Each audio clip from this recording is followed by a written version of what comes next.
ഞാൻ നിങ്ങളെ ഒന്നുകൂടെ റിമൈൻഡ് ചെയ്യിക്കുകയാണ്, ഇൻ കേസ് നിങ്ങൾ മറന്നു പോയിട്ടുണ്ടെങ്കിൽ don't marry the wrong person. നിങ്ങളുടെ ലൈഫ് മൊത്തത്തിൽ നശിച്ചു പോകും. പ്രായമായില്ലേ, ഒരു കല്യാണം അങ്ങ് കഴിക്കാം, അങ്ങനെ ഒരിക്കലും വിചാരിക്കരുത്. എനിക്ക് വേണ്ടിയെങ്കിലും നമ്മൾ റൈറ്റ് ഏജിലല്ല കല്യാണം കഴിക്കേണ്ടത്, നമ്മൾ റൈറ്റ് പേഴ്സൺ മീറ്റ് ചെയ്യുമ്പോഴാണ് കല്യാണം കഴിക്കേണ്ടത് എന്നുള്ള ഒരു മൈൻഡ് സെറ്റ് നിങ്ങൾ എങ്ങനെയെങ്കിലും നിങ്ങളുടെ തലമണ്ടേന്റെ ഉള്ളിലോട്ടാക്കുന്നതാണ് ഏറ്റവും നല്ലത്.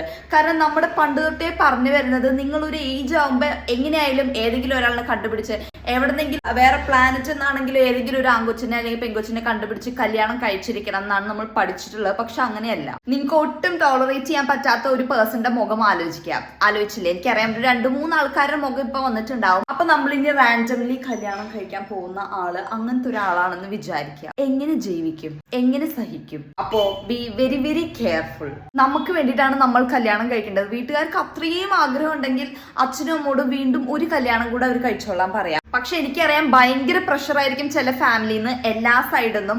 അപ്പൊ നിങ്ങൾ ചെവി കേൾക്കാത്ത ഒരാളുടെ പോലെ ഇരിക്കുക ആൻഡ് ഇഗ്നോർ ചെയ്യുക ആൻഡ് നിങ്ങളുടെ ലൈഫിൽ മൂവ് ഓൺ ചെയ്യുക. നിങ്ങൾ ഫോക്കസ് ചെയ്യേണ്ട കാര്യങ്ങൾ, നിങ്ങൾ ഭയങ്കര അടിപൊളിയാവുക, നിങ്ങൾ ഫൈനാൻഷ്യലി ഇൻഡിപെൻഡന്റ് ആവുക, നിങ്ങൾ ഫ്രണ്ട്സിനോട് ടൈം സ്പെൻഡ് ചെയ്യുക, ഫാമിലിയോട് ടൈം സ്പെൻഡ് ചെയ്യുക, ട്രാവൽ ചെയ്യാൻ പറ്റുവാണെങ്കിൽ ട്രാവൽ ചെയ്യുക ആൻഡ് കുറെ അടിപൊളി തിങ്സ് സ്വയം ചെയ്യുക. കല്യാണം is not the end of the world. മറക്കണ്ട.